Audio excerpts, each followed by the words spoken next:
Hello दोस्तों, आप सबका स्वागत है हमारे the mind blowing Buddha channel पर। दोस्तों, आज मैं आपके लिए एक बहुत ही जबरदस्त वीडियो लेकर आया हूं। इस वीडियो को अंत तक जरूर देखना। एक बार की बात है, महात्मा बुद्ध प्रवचन दे रहे थे। प्रवचन में आसपास के बहुत से लोग शामिल थे। सभी लोग ध्यान से बुद्ध को सुन रहे थे। कुछ देर में प्रवचन समाप्त हो गया। लोगों ने बुद्ध को प्रणाम किया और अपने अपने घर को चल पड़े। पर एक युवक वहां पर बैठा रह गया। बुद्ध की नजर उस युवक पर पड़ी तो वे पूछ बैठे, क्या बात है वत्स, कोई जिज्ञासा है क्या? युवक बुद्ध के पास गया और प्रणाम करके बोला, प्रभु, बहुत उलझन में हूं। जितना इस बारे में सोचता हूं उतना ही उलझ जाता हूं। कैसी उलझन है वत्स? बुद्ध ने प्रश्न किया। युवक हाथ जोड़कर बोला, प्रभु, ये संसार कितना विशाल है। संसार में लाखों करोड़ों लोग निवास करते हैं। उनमें भी एक से बढ़कर एक विद्वान, कलाकार, योद्धा। ऐसे में उन सब के बीच मुझ जैसे सामान्य प्राणी का क्या मूल्य है? युवक की बात सुनकर बुद्ध मुस्कुरा दिए। वे बोले, तुम्हारी जिज्ञासा का उत्तर मिल जाएगा, पर इसमें थोड़ा सा समय लगेगा। क्या तब तक मेरा एक छोटा सा काम कर सकते हो? प्रभु, ये तो मेरे लिए गर्व का विषय है कि मैं आपके काम आ सकूं। युवक ने पुनः अपने हाथ जोड़ दिए। आप आदेश करें। प्रभु, बुद्ध ने युवक को एक चमकीला पत्थर देते हुए कहा, तुम्हें इस पत्थर का मूल्य पता करना है, पर ध्यान रहे, इसे बेचना नहीं है, सिर्फ मूल्य पता करना है। जैसी आज्ञा प्रभु। कहते हुए युवक ने बुद्ध से वो पत्थर ले लिया। उसने एक बार फिर से उन्हें प्रणाम किया और बाजार की ओर चल पड़ा। बाजार वहां से ज्यादा दूर नहीं था। युवक थोड़ी देर में वहां पहुंच गया। वो सुबह का समय था, इसलिए बाजार अभी ठीक से लगा नहीं था। वहां पर इक्का-दुक्का दुकानदार ही थे। युवक ने जिज्ञासावश इधर उधर नजर दौड़ाई। उसे एक पेड़ के नीचे एक दुकानदार नजर आया। वो आम बेच रहा था। युवक उस दुकानदार के पास पहुंचा और उसे पत्थर दिखाते हुए बोला, क्या आप इस पत्थर की कीमत बता सकते हैं? दुकानदार एक चालाक व्यक्ति था। पत्थर की चमक देखकर वो समझ गया कि अवश्य ही ये कोई कीमती पत्थर है। वो बनावटी आवाज में बोला, देखने में तो कुछ खास नहीं लगता, पर मैं इसके बदले 10 आम दे सकता हूं। दुकानदार की बात सुनकर युवक को हल्का सा क्रोध आ गया। वो मन ही मन बुदबुदाया, ये आदमी मुझे बेवकूफ समझता है। इतना सुंदर पत्थर और इसका मूल्य सिर्फ 10 आम। अवश्य ही ये झूठ बोल रहा है। युवक को चुप देखकर दुकानदार बोल उठा, क्या कहते हो, निकालूं आम? पर युवक ने दुकानदार को कोई जवाब नहीं दिया। वो चुपचाप आगे बढ़ गया।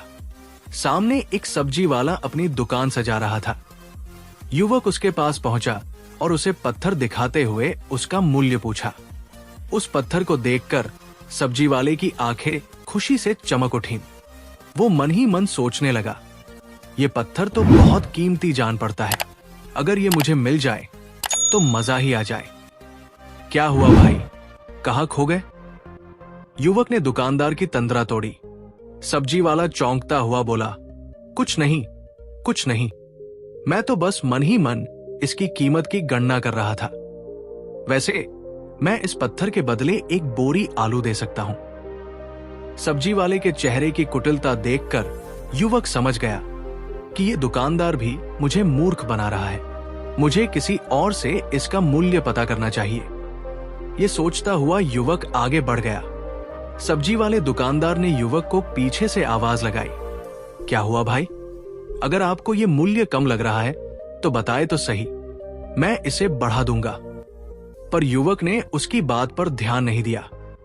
वो इधर उधर किसी ऐसे व्यक्ति को खोजने लगा जो जानकार हो और उस पत्थर की सही मूल्य बता सके। युवक को लग रहा था कि अवश्य ही ये कोई कीमती पत्थर है। शायद कोई जौहरी इसका सही मूल्य बता सके। ये सोचता हुआ युवक एक जौहरी की दुकान पर पहुंचा। जौहरी अपनी दुकान को अभी खोल ही रहा था। उसने युवक को अपनी दुकान की ओर आते हुए दूर से देख लिया था। साथ ही उसने युवक का हुलिया देखकर ये भी भांप लिया था कि ये कोई गरीब व्यक्ति है जो संभवतः कोई गहना बेचने आया होगा। जौहरी ने हाथ जोड़कर युवक को नमस्कार किया और मुस्कुराकर पूछा, बताएं महोदय, मैं आपकी क्या सेवा कर सकता हूं? युवक ने बुद्ध का दिया पत्थर अपनी हथेली पर रख दिया और बोला, इसका मूल्य पता करना था। पत्थर को देखते ही जौहरी उसे पहचान गया कि ये बेशकीमती रूबी पत्थर है जो किस्मत वाले को मिलता है। वो बोला, पत्थर मुझे दे दो और मुझसे 1 लाख रुपए ले लो। कहते हुए जौहरी ने पत्थर लेने के लिए अपना दाया हाथ बढ़ाया, पर तब तक युवक ने पत्थर को अपनी मुट्ठी में बंद कर लिया था। उसे पत्थर के मूल्य का अंदाजा हो गया था, इसलिए वो बुद्ध के पास जाने के लिए मुड़ गया। जौहरी ने उसे पीछे से आवाज लगाई, अरे रुको तो भाई, मैं इसके 50 लाख दे सकता हूं। युवक को वो पत्थर बेचना तो था नहीं, इसलिए वो रुका नहीं और नहीं उसने जौहरी की बात का कोई जवाब दिया। वो तेज तेज कदमों से बुद्ध के आश्रम की ओर चल पड़ा। जौहरी ने पीछे से आवाज लगाई, ये अत्यंत मूल्यवान पत्थर है, अनमोल है, तुम जितने पैसे कहोगे मैं दे दूंगा। ये सुनकर वो युवक परेशान हो गया। उसे लगा कि कहीं पत्थर के लालच में जौहरी उसे पकड़कर जबरदस्ती न करने लगे, इसलिए वो तेजी से आश्रम की ओर दौड़ पड़ा। युवक जब बुद्ध के पास पहुंचा तो वो बुरी तरह से हांफ रहा था। उसे देखकर बुद्ध मुस्कुरा दिए, फिर भी उन्होंने अपने चेहरे से कुछ भी जाहिर नहीं होने दिया। वे बोले, क्या बात है वत्स, तुम कुछ डरे हुए से लग रहे हो। युवक ने बुद्ध को प्रणाम किया और सारी बात कह सुनाई। साथ ही उसने वो पत्थर भी उन्हें वापस कर दिया। बुद्ध बोले, आम वाले ने इसका मूल्य 10 आम बताया, आलू वाले ने 1 बोरी आलू और जौहरी ने बताया कि ये अनमोल है। इस पत्थर के गुण जिसने जितने समझे उसने इसका मूल्य उसी हिसाब से लगाया। ऐसे ही ये जीवन है।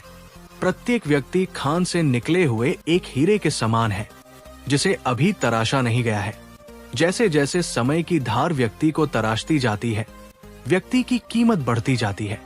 ये दुनिया व्यक्ति को जितना पहचान पाती है उसे उतनी ही महत्ता देती है। कहते हुए बुद्ध एक क्षण के लिए रुके, फिर बोले, किंतु आदमी और हीरे में अंतर ये है कि हीरे को कोई दूसरा तराशता है और व्यक्ति को अपने आप को स्वयं ही तराशना पड़ता है।